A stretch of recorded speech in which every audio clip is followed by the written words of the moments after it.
Добродојавте во За или против, јас сум Љупчо Цветановски, имам чест денеска мој гостин да биде професор доктор Андон Чибишев, универзитетски професор, директор на клиниката за токсикологија. Добродојавте. Добре ве најдов, поздрав до сите во студиото, поздрав до сите гледачи на Алфа телевизија и благодарам за можноста.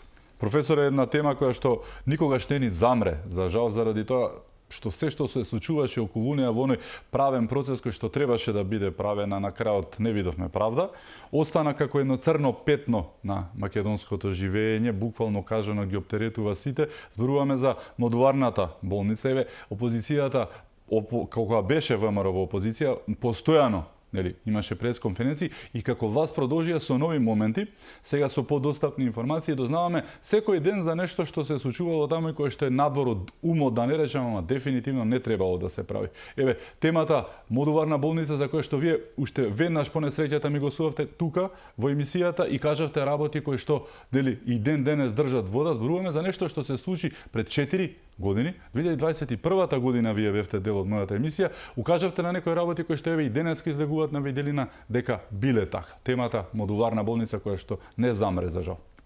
Жално е, ние после 4 години повторно да го коментираме еден од најтрагичните, најтраорните настани во македонската историја или во македонското здравство во последните 30 години, а тоа е горењето на модуларната болница во Тетово, во кое што настрадаа 14 луѓе, односно живи изгореа 14 луѓе. И пред 4 години ние зборувавме нешто што сега, после 4 години, апсолутно се актуализира како тогашен страшен пропуст на тогашните власти, кои што дозволија во екот на пандемијата, ковид пандемијата, да се градат и да се поставуваат одредени објекти, како што беа и овие модуларни болници, кои беа апсолутно надвор од сите стандарди,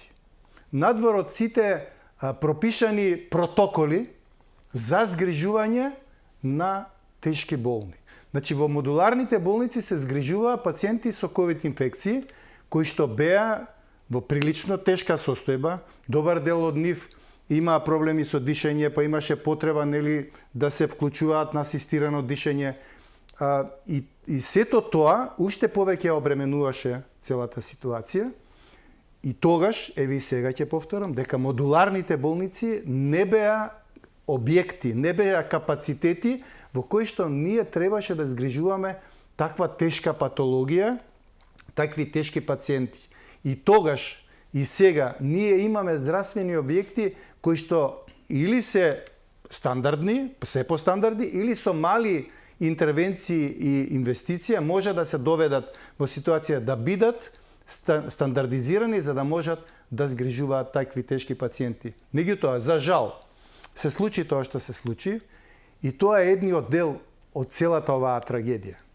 Изгоре модуларната болница, изгореа внатре пациенти, изгоре персонал, изгореа роднини на пациенти и од тогаш до сега ние гледаме дека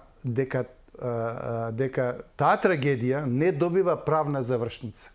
Прво, се обидоа целата вина да му ја наметнат на еден колега кој ноќта бил дежурен, кој таму седел и се грижел за здравието на пациентите. Не успеа во тоа, немаше доволно докази, го ослободија колегата, па се појави не сакам лошо да се изразам, констатација дека некој кабел, на кој што имало приклучено, не знам, телефони или нешто од апаратура, тој бил виновен за пожарот и тој бил виновен зашто модуларната болница изгорела за толку кратко време. Па доаѓаа експерти од Германија да направат некакво вештачење, меѓутоа ние не видовме информација, не видовме вештачење. Што е заклучокот на германските експерти? Зашто изгоре болницата? Затоа има многу шпекулации, меѓутоа основното е тоа дека прво објектот бил нефункционален, несоодветен за таков тип на пациенти и бил изграден од материјал кој што исто така не бил соодветен. И на мала искра се пали и гори за неколку минути. Денес еве слушам коментари во јавноста дека тој објект немал нити дозвола за поставување, за локализација, нели, и нити имал дозвола за пуштање во употреба. Како може сега да биде виновен колегата што е дежурен, директорите кои што менаџираат со болницата, а не е виновно ни едно официјално лице кое што наложило таа болница да се постави таму и да се пушти во употреба без исполнување на основните критериуми кои што треба да ги исполни еден таков здравствен објект.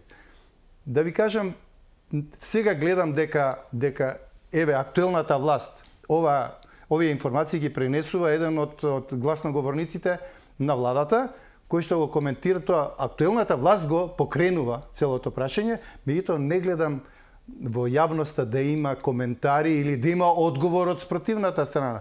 Да не кажам од опозиционите партии да кажат дека не е така или дека можеби не била направена грешка, можда нешто друго е во прашање. Нема коментари како да се прави обид повторно тоа некако да се турне под тепих и да замре. Демек еве, ја игнорираме темата, меѓутоа тоа мора да се расчисти. Значи тоа навистина уште долг временски период ќе го обременува и македонското општество и македонското здравство. Она што стана синоним, за жал, за владењето на СДСМ, пред малку го спомнавте, виновникот кабел. Буквално така, виновноста на кабелот стана синоним што и како ни се случуваше, но еве, секојдневно, благодарение еве и на пресконференциите на Манасиевски од Централниот комитет на ВМРО ДПМН, дознаваме информации кои што не ги знаевме. Меѓу другото, тоа што тој денеска го кажа, е буквално кажано директно признание на Венко Филипче и оние околу него. Зошто?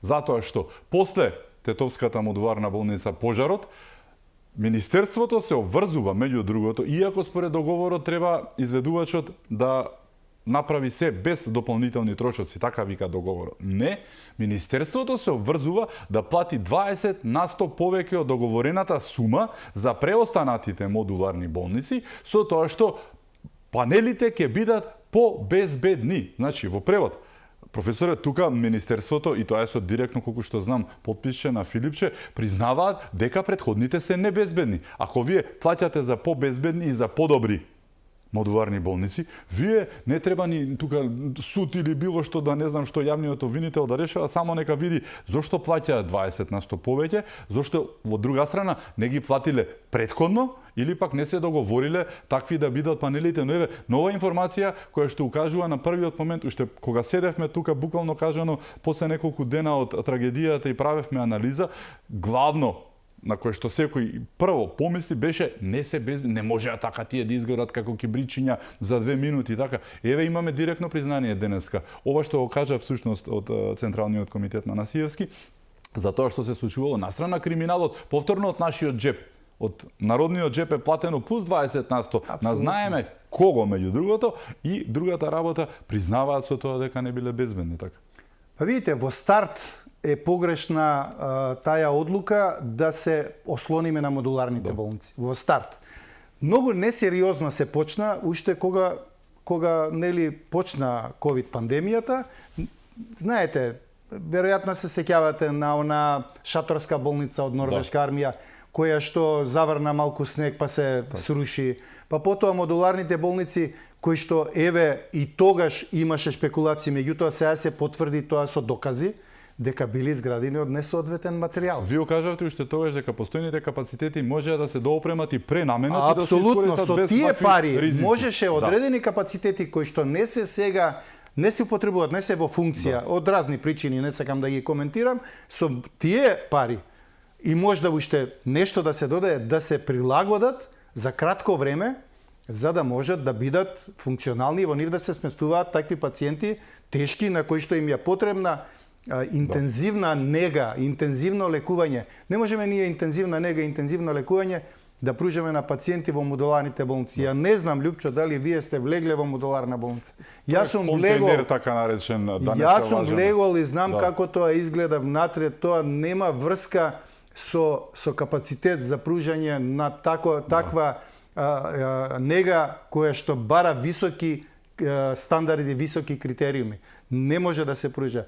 Тоа можеше да се искористи во еден краток временски период додека ние се престроиме и успееме да се реорганизираме за да направиме нешто што ќе биде и стандардно и функционално. И до ден денеска се користеше во истата намена, а немаше како модуларните да стои настрана како 13-то. Апсолутно, тоа ќе си се направеше и ќе си останеше и понатаму да си се користи, можда не за такви пациенти, меѓутоа за некои други намени, затоа што знаете во здравството ние имаме недостаток во одредени региони, не имаме недостаток од здравствени капацитети. Значи можеше да се користи, меѓутоа тоа не се направи. Не знам од која причина, а ова вие што го споменувате, што го коментирате и што денеска го кажа еден од гласноговорниците на владеачката партија, тоа е една од најпознатите манипулации во сите такви објекти кои што се градат. Значи се склучува еден договор во кој што ние дефинираме една цена, меѓутоа со тек на време констатираме дека тие пари не се доволни да се заврши објектот. Законот дозволува нешто да се додаде и обавезно се додаваат тие 20%.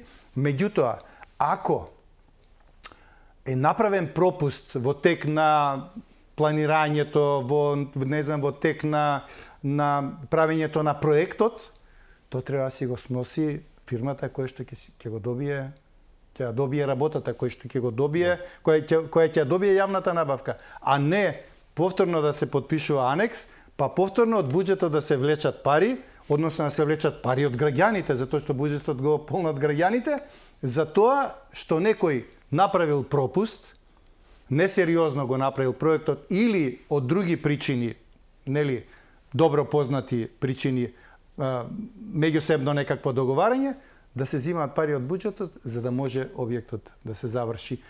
И најтрагично на крај и со тие пари повторно да не се направи онака како што налагаат стандардите. Повторно тоа да биде некој објект во кој што пациентите само ќе проаѓаат, ќе добиваат некоја нискостандардна услуга и тоа ќе си остане така, ќе остане нефункционално и ќе треба дополнителни пари за да се оспособи за да биде функционално. Трагично.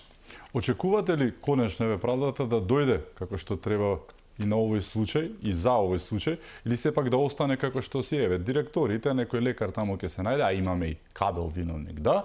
Или сепак да се направи работата да биде како што треба, бидејќи честопати власта споменува можност за реотворање. Тоа не може тие да го наложат, но јавното обвинителство, слушајќи ги новите наводи, кои што можеби и тоаш ги знаело, да не се лажеме, ама намерно замежувале и гледале лево или десно, да ги употреби, се знае, бидејќи ако има нови докази во случајот може да се отвори. Очекувате такво нешто за модуларната болница, конечно да биде задоволена правдата за овие 14 луѓе, 14 семејства, се тоа многу познаници?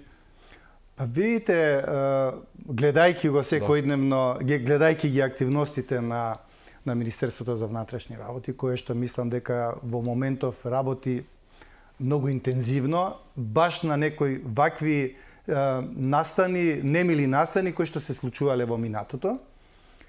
Мислам дека тоа ќе се отвори. Мислам дека е покрената иницијатива да се реобнови целиот процес и мислам дека веќе има коментари, нели, и во јавноста, можда и нешто шпекулации, меѓутоа кај што има шпекулации има и нешто вистина, дека има дополнителни докази и дека тоа ќе се реотвори и повторно ќе се отвори процес во кој што се надевам дека дефинитивно ќе се најдат вистинските виновници за оваа трагедија. Тоа го бараат, впрочем, и семејствата на настраданите во пожарот во модуларната болница. Сакаат на крајот од денот да знаат кој е виновникот што нивните најмили живи изгореа во модуларната болница, а беа однесени таму во тешка здравствена состојба, за да им се помогне да го спасат животот, а тие го изгубија животот горејќи во објект кој е нестандарден и што е најтрагично поставен без ниедна потребна дозвола и пуштен во употреба, исто без ниедна потребна дозвола. Што е недозволиво за една современа правна држава. Мора тоа еднаш за секогаш да се расчисти. Мора да се разбие таа фама на неказнивост, таа пракса на неказнивост. Не знам кабелот е виновен, не знам, возачот, докторот, сестрата, да, сите се шоферскиот виновни, работник. само тие што Да. што ги издавале наредбите не се виновни. Так. Тие се некако заштитени. Мислам дека конечно треба да престане тоа и да се извадат на виделина сите виновници и да си одговараат според законот. Уште еден случај, поправо кажано, кој што може да помогне да работите не се онакви какви што беа до сега и кој што исто така никогаш не смее да се повтори. Според мене најморбидната афера, имајќи ги предвид мотивите и интересот за тоа што се случувало таму, зборуваме за аферата онкологија. 35 милиони евра се украдени, меѓу другото, 2,2 милиарди денари и не знаеме колку човечки животи се уништени. Тука најдоа толку и толку пациенти, 29, 16, 14, но тоа се ситни бројки во однос на тоа што реално се случувало таму. Зборуваме за стотици луѓе, значи многу семејства, пријатели настрана и сето тоа, зборуваме за многу пари. Тука веќе е работата и фармацевската мафија, но и контролата во најголем случај од целата ова приказка. Ова е нешто што се случува со години. Контролните механизми ги знаете и вие и ние тогаш исто така нели Неколку дена после аферата го коментиравме и мислам дека и и тогаш тоа пророчки, што рековме, сега се актуализира. Така, но тоа не беше пророчки, тоа беше резултат на искуството. Еве ваше, толку годишно, и вие кажавте каде лежи зајакот, што би рекол народот, нели, и каде да се бара одговорноста. Многу едноставно посочивте, имаше и анкетна комисија, која што потоа работеше, испита стотици луѓе, кои што кажаа лични сведоштва, целата работа помина и лоцирана беше одговорноста каде?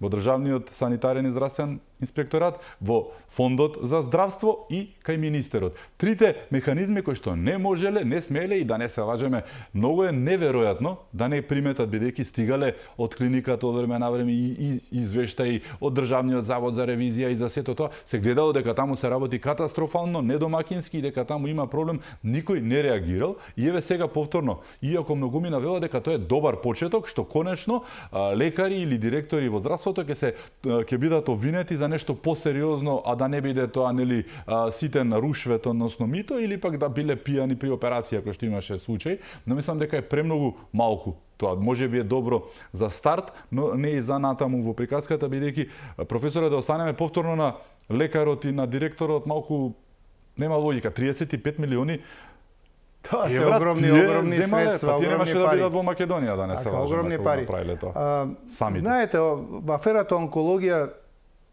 исто уште многу долго време ќе го оптоварува македонското здравство. Коментирано е многу и ние сме го коментирале баш во оваа емисија и тогаш кажавме и сега ќе повторам дека не е можно да овластените или надлежните државни институции да немале информации за тоа што се случува на Институтот за... Вие сте патале снегаталец, вие сте директор на токсикологија на клиника и тоа не ви е прв пат. Апсолутно, значи јас знам дека Државниот санитарен и здравствен инспекторат постојано прави контроли. Што се случува посебно на клиниките. Онкологија е дел од клиниките, значи во рамките на клиничкиот центар. Во фондот исто така има една инспекторска служба која што на неколку месеци, мислам дека законска обврска е на 6 месеци, прават финансиска контрола, односно следат како се трошат средствата на здравствените осигуреници. Значи не е можно да не приметиле дека се одлеваат средства, дека не се трошат како што треба. И тогаш истото го кажавме. И на крајот, во Министерството за здравство, министерот има свој тим кој исто така ги следи активностите по здравствените институции, посебно по клиниките, затоа што тука нели се слеваат најголемиот број од пациентите. Не е можно да не знаеле. Анкетната комисија заврши голема работа. Тие практички го усмерија целиот проблем во еден правец, кој што на крајот, резултираше со обвинение. Меѓутоа, сега не можеме ние никого да критикуваме дека се обидува да прикрие или не знам да го забошоти случајот, затоа што имаме две вкрстени вештачења кои не се правени во Република Македонија. Се правени надвор од државата од експерти од други држави. Значи тие ништо не ги обврзува тука или не се познаници со одредени луѓе на кои што можда ќе сакаат да им ги покријат незаконските дејанија. Тие објективно направиле вештачење и дел од тие наоди нивни, ние ги слушнаме и во јавноста. Колку пари се потрошени, колку пациенти несоодветно се третирале. Ја не знам тие луѓе како не се плашеле од Господ. Како не се плашеле да третираат пациенти кои што се живото загрозени. Не се живото загрозени во моментот, меѓутоа на подолг временски период имаат болест која може да прогредира и да заврши неповолно, да им даваат нешто што не е терапија, што е им го скратиле животот, да не се лажеме. Нешто псевдотерапија, лажна терапија. Ги охрабрувале дека добиваат терапија, а всушност тие ништо не добиваат. Само пласиво ефектот го имале, тие немале реален ефект. Да, само лажно, само плацебо. Тие се надевале дека нешто добиваат, а не добиваат. Тоа е грозоморно. Не знам како да го наречам, али жално, добар дел, голем дел од пациентите им се случувале такви работи. Која е тоа трагедија сега тие дознаваат, некои веќе не се ни меѓу живите, нивните семејства слушаат дека практички нивните најмили не биле третирани со терапија, туку биле третирани со нешто што не е терапија. Не сакам да коментирам. Но и оние што се живи, професоре, тие како сега знаат дека... Плюс тие знаат дека не се третирани. Ефектот, дека болеста можда не е сопрена во една фаза, не се пролонгираат, не се пролонгира напредувањето на болеста, туку апсолутно таа си оди напред, а тие мислат дека добиваат терапија за да се сопре напредувањето на болеста. Страшно нешто и јас се надевам дека овој пат ќе има епилог, затоа што ова е прв пат да такви сериозни обвиненија добијат здравствени работници, без разлика дали се доктори или се некој друг медицински персонал. Сериозни обвинувања за кои што, не знам, не сум правник, али запретени се големи казни и јас ги охрабрувам судските органи да го тераат ова до крај, сите што се инволвирани, сите што се огрешиле пред законот да си одговарат и си ја добијат заслужената казна. Само така ние ќе можда минимално ќе успееме да ја вратиме довербата во јавното здравство. Инаку во моментов довербата е многу намалена, значи луѓето веќе не веруваат во јавното здравство, цело време коментираат дека има некакви внатре манипулации, несериозно се. Но како и не ви кога слушате за вакви афери? Апсолутно, па затоа велам. И тоа, знаете, тоа ќе се провлекува уште долги години ќе се провлекува, ќе ни треба многу труд, многу напор и многу објективна работа, професионална работа за ние да ја вратиме довербата, затоа што нели некој за лична корист ни го нарушил угледот.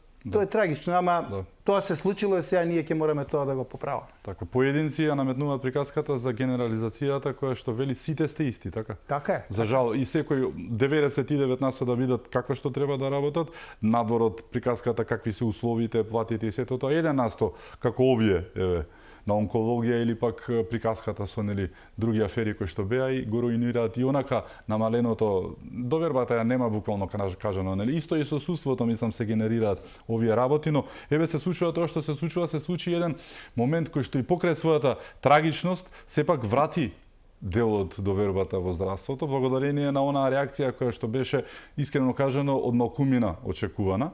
Зборуваме за нешто што се случи пред 2,5 месеци, за жал што ќе не обременува уште многу години, но Кочанската трагедија, 60 двајца загина, 62 лица, над 200 повредени, но здравството реагираше пак ќе кажам, неочекувано, одлично и стамено. Се изненадија многу и на тамошните реакции и соработката нели со останатите, но еве помина 2,5 месеци, од тоа што го знаете и од вашите колеги, каков е третманот на пациентите кои што се уште се и тоа ќе трае многу долго време со години, нели? Бидејќи од многумина да не ги наречам Google доктори, како што се дочеа и ваши колеги и од Фондот за здравство, но и од луѓе кои што сега гледаат шанса да не се лажеме за праење на кариера. Многумина се и опортунисти. Себе промоција. Така, но слушнавме многу грди работи. Дали Тоа е вистината за третманот. Според она што го знаете вие во вашата фела. И што го гледате секако. Му се допаѓало на некого или не, Да. реакцијата на македонското здравство после трагедијата во Кочани е еден висок професионализам, една висока подготвеност за... Јас лично сум изненаден. Така, Висока и анкетите подготвеност. Да, професор, Затоа што да. јас сум директен учесник во целата таа работа. Знаете, Институцијата директно која јас ја раководам, низ незе поминаа повеќе од 50 пациенти кои што имаа вдишано отровни гасови, претежно еглероден моноксид и цијан водород, пројдоа низ нашата клиника, така да јас директно бев вклучен и во работата на кризниот штаб. Значи, висок професионализам, организираност, сплотеност и крајна подготвеност за реакција во вакви тешки моменти. Значи, можда македонското здравство ги нема условите на здравството на некои побогати држави, меѓутоа има ентузијасти, има луѓе професионалци, има луѓе кои што се крајно стручно способени да ги прифаќаат и да ги третираат, да ги лекуваат ваквите пациенти. Многу имаше и емпатија и филантропија во целата приказка. Апсолутно, знаете, ние се соочивме со наплив на голема бројка на пациенти за кратко време. Тоа не може да го поднесе најсовремениот здравствен систем. Таква грешка, каква што направи пред неколку години Романија, која не прифати помош од надвор, си ги примаше пациентите и се обиде сама да ги згрижи, да ги лекува, изгуби околу 160. Да, некаде околу повеќе од 150 им умреа. Ние таа грешка за среќа не ја направивме, туку веднаш реагиравме до пријателски држави кои што ни излегува во пресред, брзо и тие реагираа, ни прифатија голем број на пациенти кои ги однесува во нивните центри, ги третираа. Јас користам прилика уште еднаш јавно да им се заблагодарам, затоа што завршија голема работа. Меѓутоа, најголемата работа, најтешката работа остана овде во Македонија и во македонскиот здравствен систем. Чи пак повторувам, низ нас помина 50 на пациенти. Во првиот ударен бран имавме околу 20 на пациенти кои што ги сместивме кај нас на оделение, од кои повеќе од 70% беа тешки пациенти со вдишани големи количини на отровни гасови, изложени на отровни гасови подолг временски период, во тешка општа состојба, кои што во дел од секунда ни се влошуваа. Ако сега пројдеме, да речеме, правиме визита и некои од нив се добри, да речеме добри, условно стабилни, кога се враќавме од последната соба, дел од нив знаеа да киксираат, па да мораме брзо, со кислородна подршка, со асистирано дишење, да ги трансферираме во други институции кај што може да бидат приклучени на апарати, и добар дел од нив завршија надвор од државата, и за среќа сите пациенти што поминаа низ Универзитетска клиника за токсикологија се вратија живи и здрави во државата, и ние сме во контакт со нив, ги контролираме, сите се сега за сега добри. Иако тоа што вие го напоменавте, долго време ќе трае таа рехабилитација на овие пациенти, не само на тие што имаат изгореници кои што се гледаат.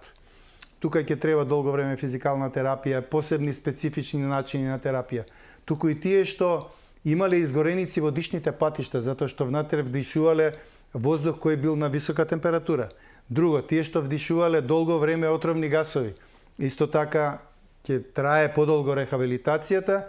Ние сме одлично организирани, одлично соработуваме сите институции, сите клиники кои што во тој момент се вклучија во згрижувањето и во лекувањето на пациенти. Тука ќе го истакнам, покрај клиниката за токсикологија, пулмологија, клиника за психијатрија, клиника за пластична хирургија. Значи, сите заедно секојдневно сме во контакт, и пациенти што доаѓаат на контроли, обавезно ако дојдат кај нас на контроли, мора да ги поминат сите овие институции.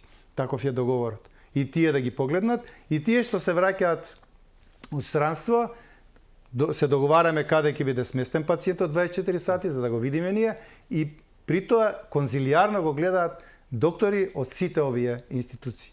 Мислам дека ја завршивме работата најдобро што можеше со расположивите средства и со расположивите капацитети.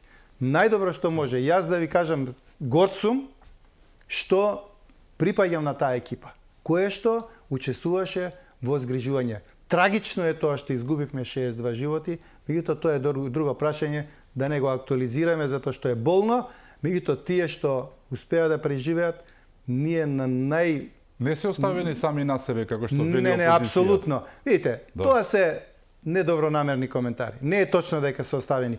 Јас не зборувам за аспекти кои не се здравствени. Зборувам за здравствени аспекти.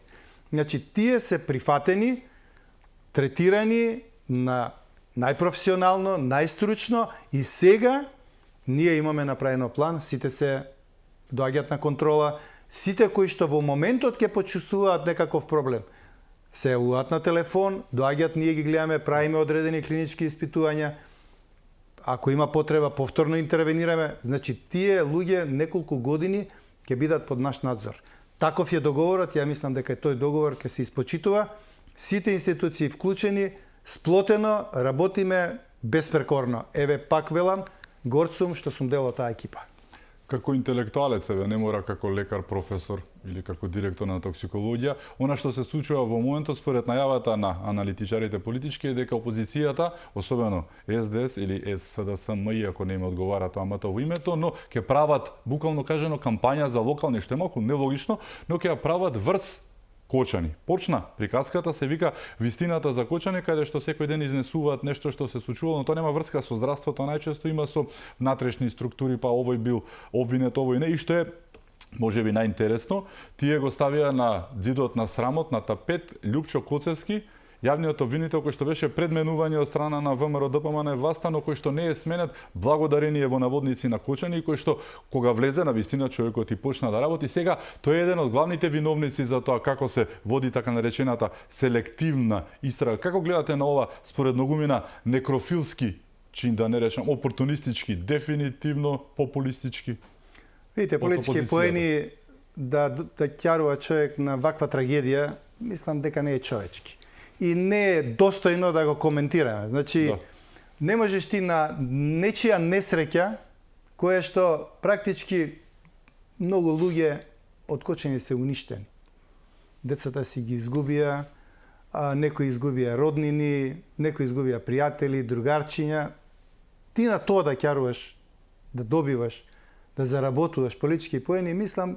И да биде сложерна кампања. Мислам дека е крајно несериозно и не би сакал да го коментирам. Тоа е јавноста ќе го процени, нека проба, нека почнат, нека се обидат таква кампања да водат, па ќе видиме до кај ќе ја дотераат.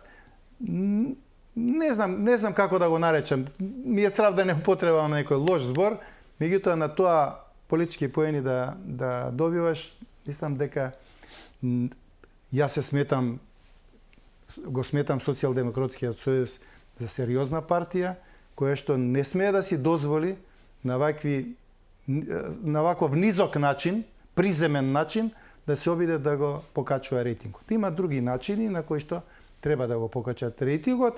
Меѓутоа, колку сакаат тие нека коментираат, ние, еве како независен наблюдувач, гледам дека се приведени голема бројка на луѓе за кои што постои основано сомнение дека биле инволвирани во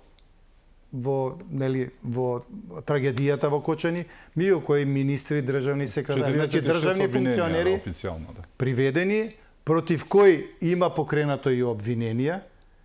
Кој беше приведен за модуларната болница? 400 луѓе се испрашани.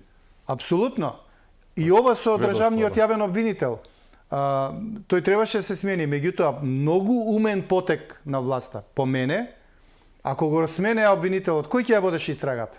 Ќе требаше допрва да се избира обвинител, па ќе се губеше време, па кој ќе биде, нема да биде, и тоа немаше да заврши никогаш. Вака обвинителот сега си ја брка работата, институциите предњачи Министерството за внатрешни работи исто си ја вршат својата работа. Пак велам, судот, не само испитани, приведени има. Значи, кој беше приведен за трагедијата во Бугарија со оној автобусот што изгоре, што пак Беса изгоре Транс, да, 45 кај Бугарска луѓе. струма. Никој не беше приведен. Дури не можеа да дојдат ни до агенцијата која го организирала патувањето. Па имаше шпекулација дека шверцувале нафта, па не знам, луѓе, 45 луѓе изгореа во автобусот. Еве, ја денеска не сум слушнал кој е виновен. Па и за трагедијата во Ласкарци. Така. Сега повторно го отвараат апелацијскиот суд ги изголемува казните. Да. А тие символични казни демек еве, а истата фирма уште си ги вози автобусите. Секој ден ги гледаме за жал. Значи, мислам дека грешка голема ќе биде на ваква една трагедија која што уште нели сме вознемирени од се што се случи, да некој да се обиде да ја подигне како тема за политички да Поени, профитира. Да.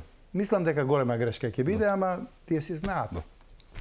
Имаме уште теми за отворање. Ќе зборуваме за бенефитите од договорот за стратешко партнерство со Велика Британија. Многу од средствата влегуваат токму во македонското здравство, кој што има насушна потреба, буквално кажано, од една ревитализација, можеби и реинкарнација, многу ми навелат, но ќе зборуваме и за токсикологија, што се случува таму, кај професорот, доктор професор Андон Чибишев. Значи, се враќаме веднаш по рекламите, останете со нас.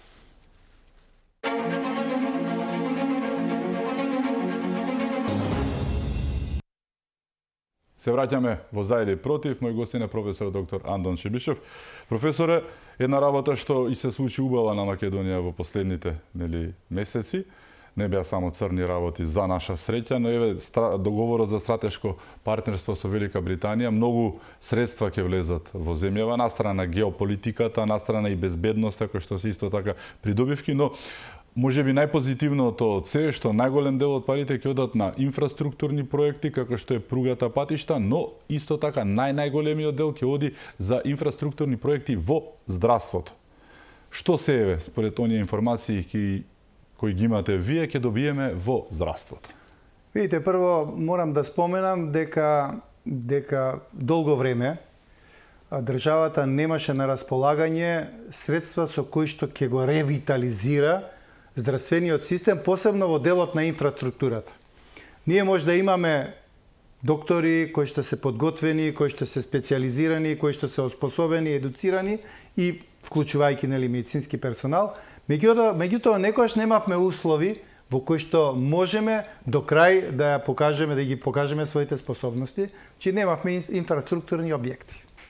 Сега, колку јас имам информации, тоа не е кредит. Гледам во јавноста многу критики, па видите колку пари ќе земеме, па како ќе ги враќаме, па нашите правнуци ќе ги враќале. Тоа се пари ставени на располагање. Толку колку што Македонија, како организирана, сериозна држава, ќе повлече врз основа на проекти. Не може ние да повлекуваме пари. Никој нема да ти даде пари ако не го убедиш дека проектот кој што го нудиш не може да стане еден ден функционален. Посебно не со Велика Британија. Тоа е сериозна држава во која секоја паричка многу прецизно и домакински се пресметува како ќе се потроши. Значи, ние имаме на располагање пари, тоа не е кредит. Колку ќе повлечеме, толку ќе имаме шанси да ги употребиме и толку ќе треба да вратиме. Колку ќе повлечеме зависи од нас. Меѓутоа, посебно ми импонира тоа што добар дел од тие средства се планирани да се реализираат во здравствени проекти.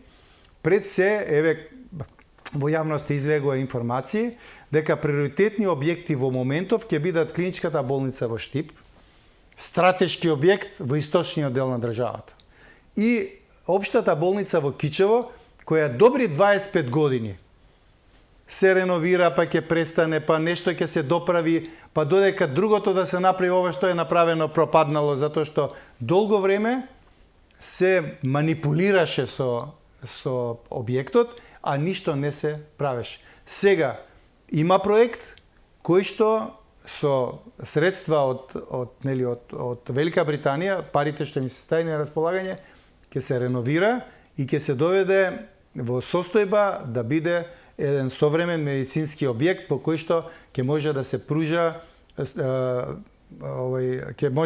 здравствени услуги на високо ниво. Тоа е едниот дел. Клиничка болница Штип. Знаете, Штип во последните 15 години стана и академски град.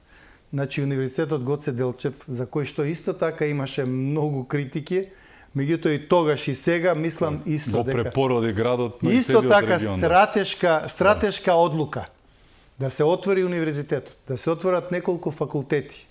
Многу деца од источниот регион, кои претходно оделе на студии во други држави, претежно во Република Бугарија, и оттаму добар процент не се враќа, а еден добар процент индоктринирани се враќа, сега остануваат во Македонија, студираат во Штип, и јас имам мое лично мислење дека универзитетот постигна голем успех со тоа што направи добар состав на наставници.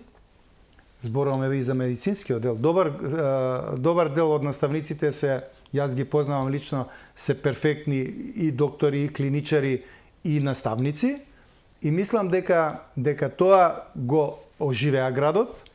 И сега, ако успееме клиничка болница во Штип, која беше во напредната фаза, имаше дури и одредени средства со кои што требаше да се заврши, после изборите во 2016, односно 17 година, се стави некако во мирување и тој објект 7-8 години пропаѓа затоа што некој неодговорно се однесува.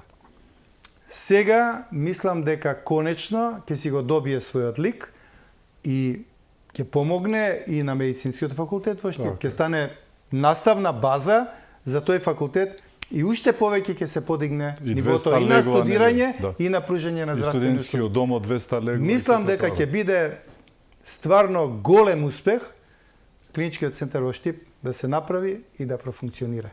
И ќе имаме и помалку иселување на колеги кои што бегаат од странство. Мислам дека тука ќе си ја најдат својата перспектива и ќе работат во една болница кој ќе биде со високи стандарди. Така, во најава и капиталниот проект кој што сите го очекуваат, зборуваме за клиничкиот центар во Скопје, дека и оттаму каде што не зборуваме Велика Британија, ќе се користат средства и за тоа. Вашата клиника, клиниката за токсикологија, предпоставам дека прерано е да се зборува за средства од Велика Британија, но предпоставам и вие планирате, но и да ги нема тие веќе работите на случајот што се вели. За овие неколку месеци, не се многу, не е ни цела година, се случија многу работи таму, но и ќе се случуваат.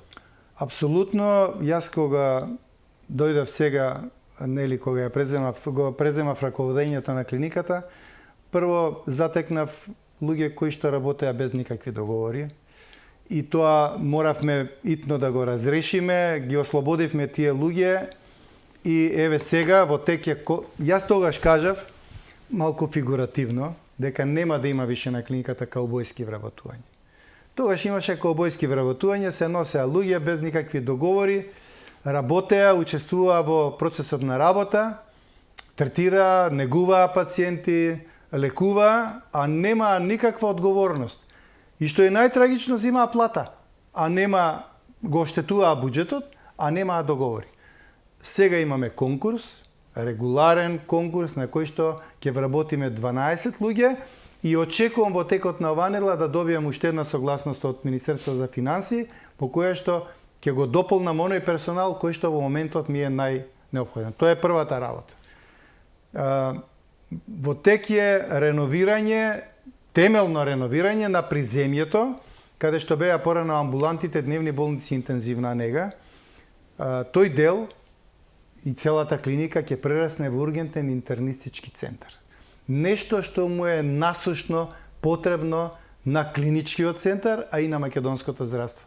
Да не лутаат пациентите, мој е, твој е, не е мој, прати го на оваа клиника, на онаа клиника, по ходници цел ден, туку сите пациенти кои што имаат потреба од интернистичка здравствена заштита, од интернистички пристап, ќе доаѓаат во ургентниот интернистички центар, кој ќе биде лоциран на клиниката за токсикологија, тука ќе биде и токсикологија, тука ќе бидат прегледани од наши доктори, кои што ќе одлучат дали ќе примат терапија и ќе си одат дома, или ќе бидат обсервирани, задржани неколку часа, направени сите клинички исследувања и потоа префрлени на соодветните клиники кај што треба да бидат хоспитализирани или понатамошно да бидат третирани.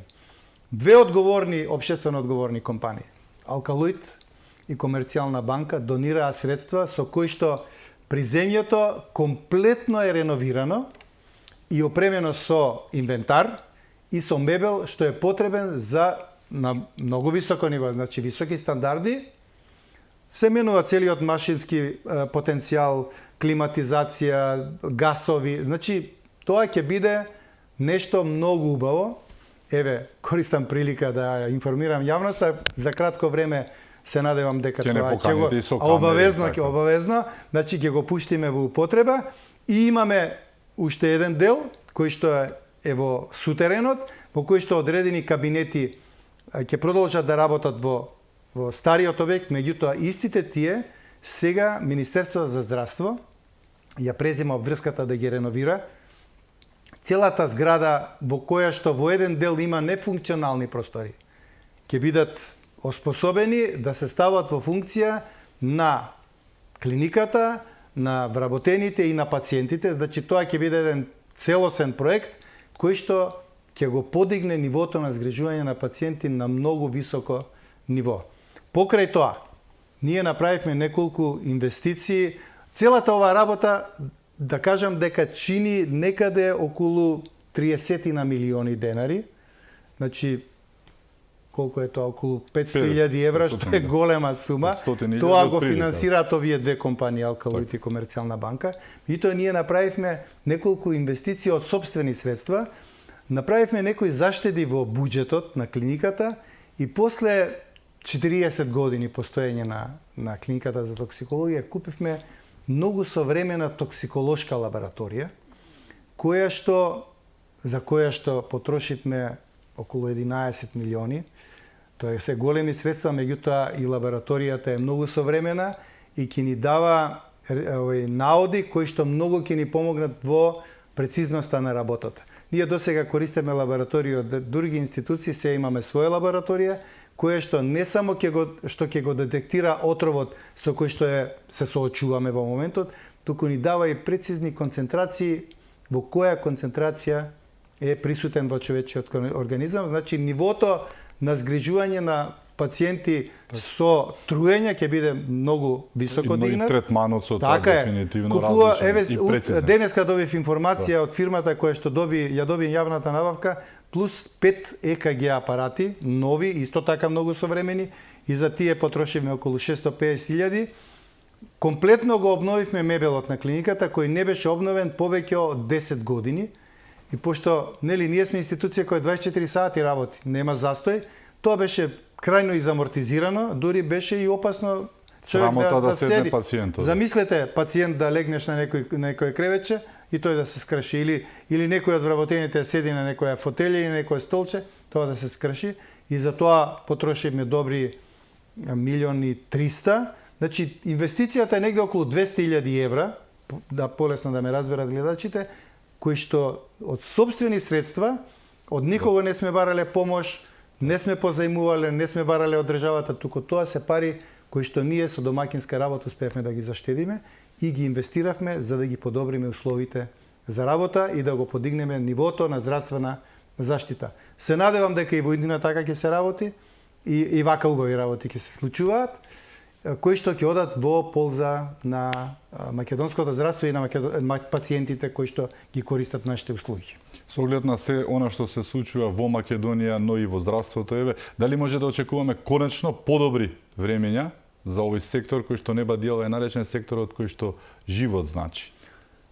Видите, интересот кој што го гледам во моменталната структура во владата, тука сакам да го потенцирам интересот на премиерот, кој како докторско дете, мислам дека мајка му е докторка, тој знае колку е значајно здравството да функционира како што треба. Здравството да биде опремено со современа опрема, да има функционални објекти. И мислам дека интересот е огромен и ние, како луѓе кои што работиме во здравството, треба тоа да го искористиме. сега да се обидеме што повеќе да влезат средства во здравствениот систем, некои објекти, некои институции или некои здравствени објекти кои што досега се запоставува да ги ставиме во функција, останатите да ги доопремиме, да примиме персонал, да примиме кадар, зашто и тоа е голем проблем, и конечно да почнеме да растеме. Досега лично сметам дека се соочуваме со големи проблеми. Здравството во секој поглед или чмаеше или пропаѓаше. Се надевам дека сега тоа ќе престане и ќе одиме напред, ќе одиме нагоре. Ви благодарам што бевте мој гост. Јас ви благодарам за можноста да јавноста ја информираме за некои убави работи, за жал и неубави, али на крајот се убави работи. Благодарам за можноста. Ви благодарам и беше чест. Благодарам и вам што бевте со нас, да сте ни живи и здрави и секако чувајте се многу.